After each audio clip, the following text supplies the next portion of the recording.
Fascinating is the power Allah subhanahu wa ta'ala has blessed the jinn with. Some can fly and move at great speeds. Jinn typically have far longer lives than humans. Their level of strength is of extreme, and their ability to change their appearance to almost anything they choose are only some of the abilities jinn have. We humans at times wish we were blessed with such powers, yet we lack the knowledge needed to realize the power of the jinn also have limitation and restrictions that may make us think twice about wanting them.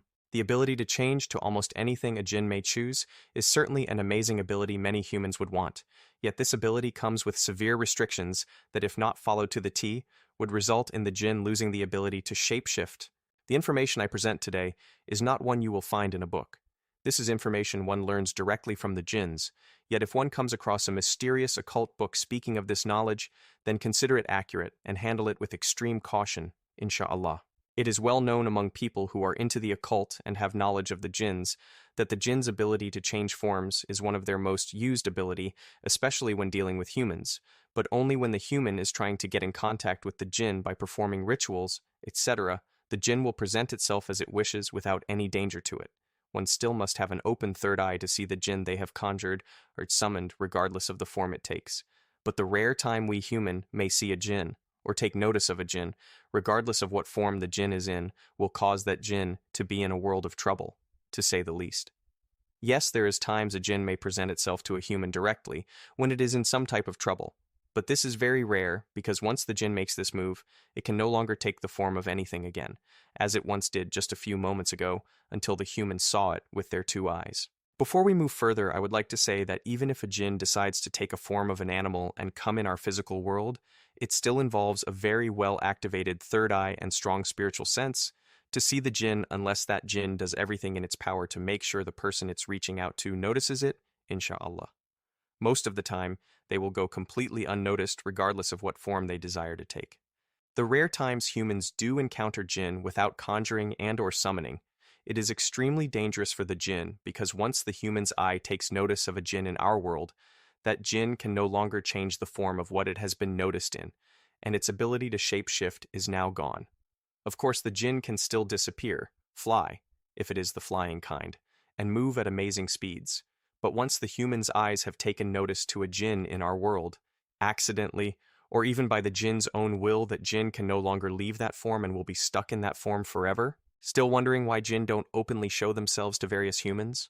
When a jinn is seen by a practitioner who calls it forth by performing rituals, the jinn's shape-shifting abilities are protected in a way, and this can be due to the energies involved that brought the jinn forward. Even when a victim of black magic encounters the jinn affiliated with black magic on them, the jinn's shape-shifting abilities are safe, and perhaps this is why some jinn are so open to be a part of black magic, since they can bring harm to humans in any form they desire without having to worry about losing their shape-shifting abilities. But if the jinn is seen without any ritual or the involvement of spiritual energies, the jinn not only loses the ability to shape-shift, it also becomes stuck in the form it was noticed or seen in. This may clear up the reason why jinn are so hard to see, even for individuals with very well-developed third eyes. During rituals and even haunting, one may see a lot of paranormal activity as well as sense various energies, but when it comes to sight of the entity involved, it is always minimal.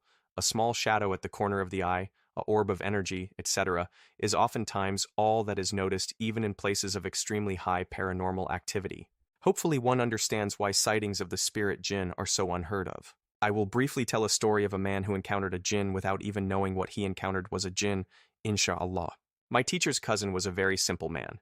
He spent his time working around his farm, herding his sheep.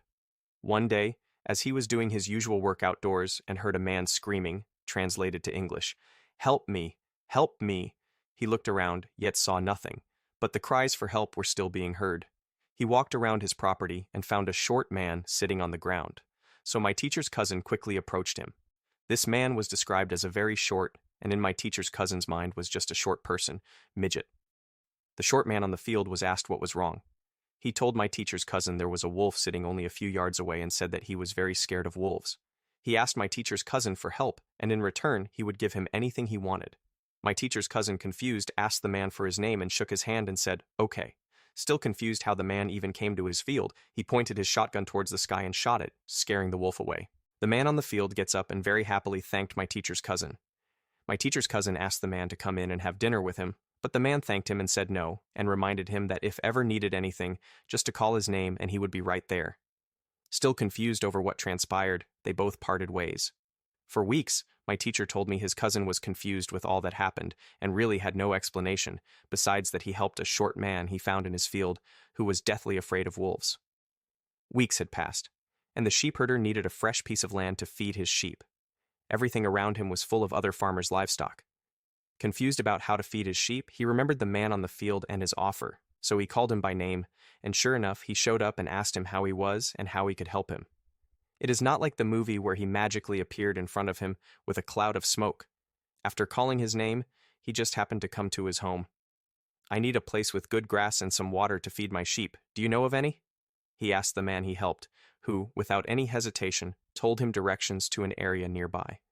They both chatted for a few moments, and the man left.